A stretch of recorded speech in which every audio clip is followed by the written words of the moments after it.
Hey! Wait, what are we talking about today? Welcome to Elevated Sports. I'm Kyle Johnson. I'm Billy Mock. And today, boom, bum, bum, bum, bum, bum, introducing the rise of Zion. Zion Williamson, the long-awaited return, The chosen one. the chosen one. I'm wearing a LeBron jersey. But Zion But will free us from the reign of LeBron. He may. He very well may. We've been talking about Giannis. People talk about Kawhi.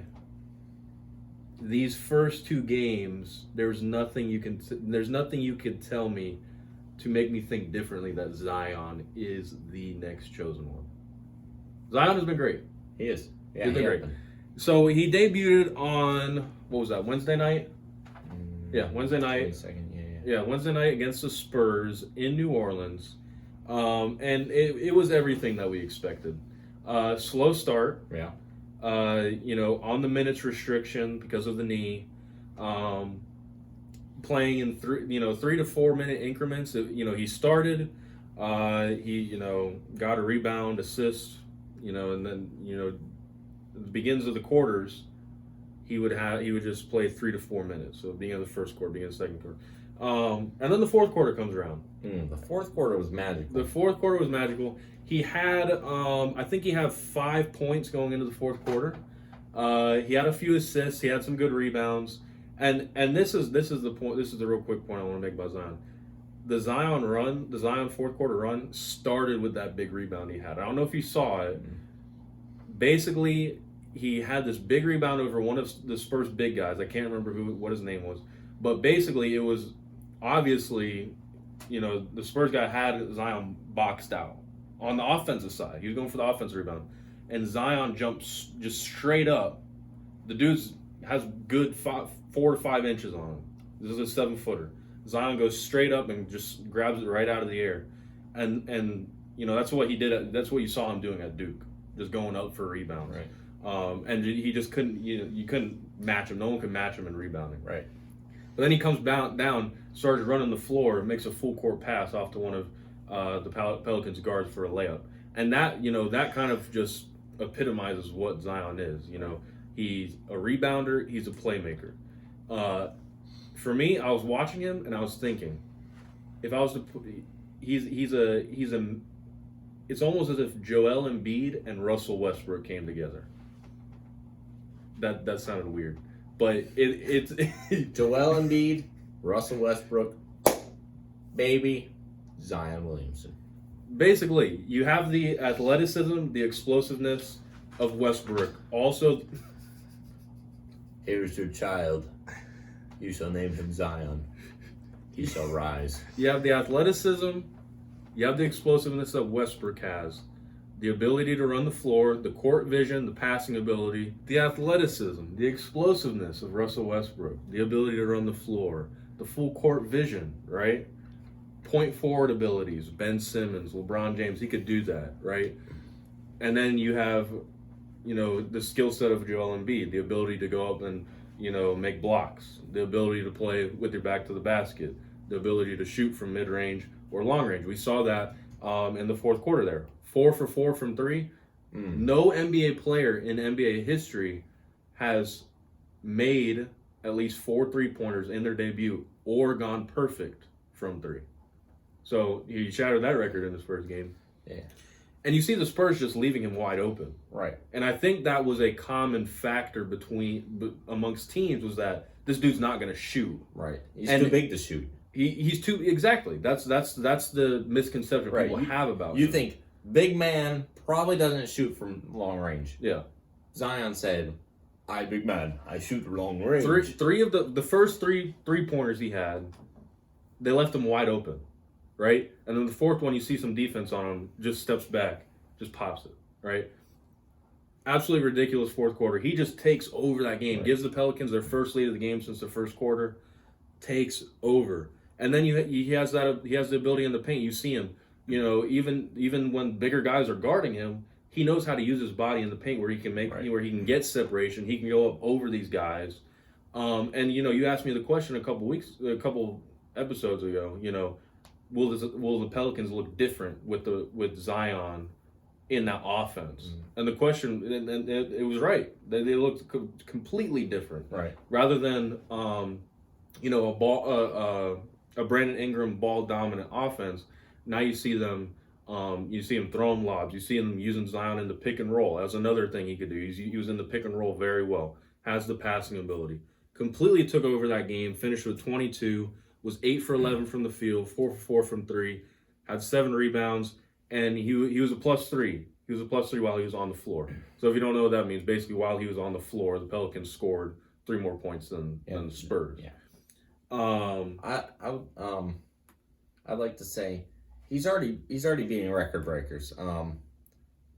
He's already passed Ben Simmons. Ben Simmons was the only player in NBA history to win the Rookie of the Year award in his second season, which is quite an impressive feat. Yeah. But should have been done. Within 3 minutes in the fourth quarter, Zion Williamson has doubled Ben Simmons' career to 3-point made. That's impressive. Very impressive. To Ben Simmons. Ben Simmons he actually just wrote a letter.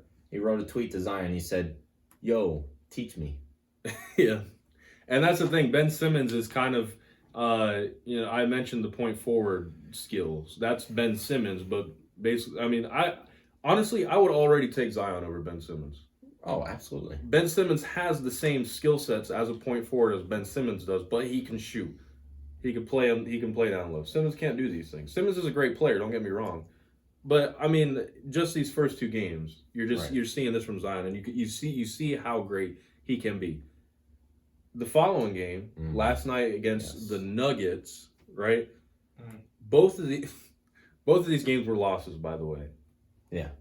Alvin Gentry made it very clear that Zion was not going to play past his minute restriction. The Spurs call for a timeout after Zion goes on this run. You see Zion go up to Gentry. You see them having a conversation. Obviously, the conversation is, can I stay in? I can win this game. Right. And both of them came out and said that was the conversation. Zion believed he could win that game. I believed he could too. Everyone in that building believed he could. But there has to be precaution about that knee. Because we were talking off screen earlier. He's a big dude. He's a very large man. He's very beefy, right? Not very good for the knee if he's going up for those And that's the thing. At the beginning of the game, you don't see him going up for a lot of rebounds. Yeah. You see him just kind of running the floor a little bit. Towards the end of the game, you see him going up. And you have to worry about that knee. If you're the Pelicans, you have to be very precautious. Pelicans go on to lose that game. Likely because Zion wasn't in at the end of the game. They played the Nuggets last night. Lose by a score of 113 to 106. Zion's stat line played 21 minutes. Wednesday he played 18 minutes, so he's 3-minute difference. So we'll see. Maybe next game he'll play 24. Yeah, he had 15 points, 7 for 9 shooting. That's another thing. High percentage shot. Yeah, he's not taking that 3 unless he's open. Right. Down low, he has the ability to create a shot for himself because of what he can do, physically. Right. He went over 1 from 3 what was that, last night? Yeah, against the Nuggets. 7 for 9 total from the field. Gets to the free throw line as well. Right. Not a great free throw shooter, but he can get there. Had 5 rebounds. Had the block. You've probably seen it on the highlight reel. Crazy block. Known to do that at Duke. Had a steal. Plus 16 when he was on the floor. Listen to the rest of the Pelicans. Zion was a plus 16 on the floor. Brandon Ingram, -5. Derek Favors, -4. Lonzo Ball, -18. Oh, my gosh. Drew Holiday, their point guard, a +4. Okay. Zion was the difference on that team. Right.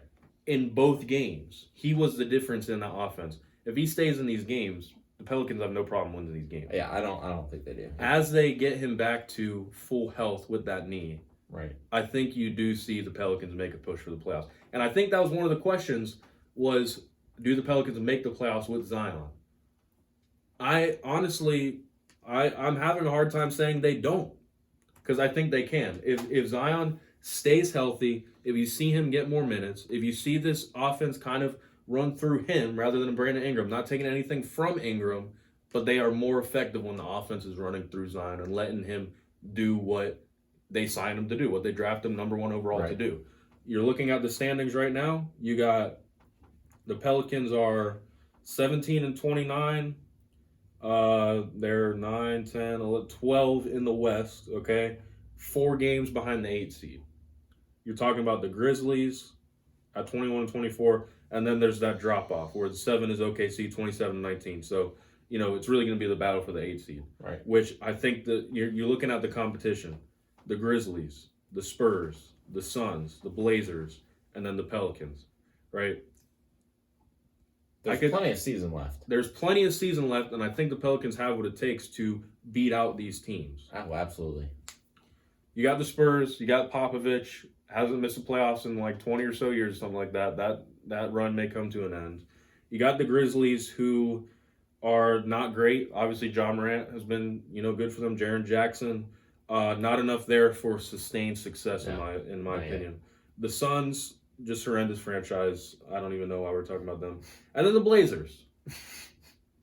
Damian Lillard, McCollum's been injured. The somewhat recent emergence of Carmelo Anthony. Reemergence. But you're not really seeing much from the Blazers because they're 19 and 27, despite the fact that they have the same team as they do last year with Carmelo Anthony. I don't know what's there. So I think the Pelicans could take the 8 seed. Right.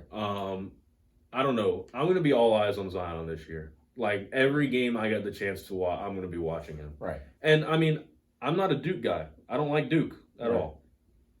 You would have never seen me watching 10-plus Duke games last year, but that's what I did because I wanted to watch Zion. Right. I found my question. Yeah. And it was, the Pels will look like a different team once Zion takes the court. They look and different. That is, yes. They looked more complete because it opens up their ability to do a lot more. Right. Because honestly, Derek Favors can't do much on offense. Right. And so you see Drew Holiday, you see Brandon Ingram doing too much from the perimeter. Right. So I think Zion is the difference in this offense. And the defense. Obviously can play defense. I think he's an underrated defender. Right. Has the length, has the athleticism, has the ability. Right. Has the length. I think it's too early to talk about his overall stats for the season since he's only played 2 games. But he's shooting 75% overall, and he's shooting 80% from 3. Yeah, I mean, the 3-point percentage, that'll come down. Right, but absolutely. The field goal percentage, don't be surprised if it stays in that 60 to 70 range because he's a smart shot taker and he takes high percentage shots. So I think we see that. I think we should all be grateful for the rise of Zion. Yes. Thank you, Zion, for rising. It's really just it's nothing like I've seen before. I mean, obviously LeBron came into the league, all eyes on him, but didn't have the same ability Zion has. There's literally already people making the case for Zion to be Rookie of the Year this year. When you have Tyler Hero, you have John Morant that have had great seasons. Right. But you watch Zion in these first 2 games and you're like, if he does this even for like 2 more weeks, like there's no case for the other guys. There's no case. Mm-hmm. Zion. I think if the Pelicans are able to make the playoffs, I think if they can get out of the 8 spot and move even further up, I think then we're gonna have a solid case for Zion For Rookie of the Year? Yeah, for Rookie of the Year. And I don't think that's impossible. I definitely think that is achievable. But only time will tell. Yeah. Well, to get the 8th seed, you're looking at a potential fallout from either Dallas, Houston, or OKC, which is unlikely unless Harden continues to shoot 0 for 27 from 3. Yeah. Which isn't unlike it. No, it could very well happen. But yeah, let us know what you think about Zion. Do you believe the hype? What do you think about his first 2 games? Do you think the Pelicans can make the playoffs with him on the team? Let us know. Like this video, comment, subscribe, check out the pod, check out the socials.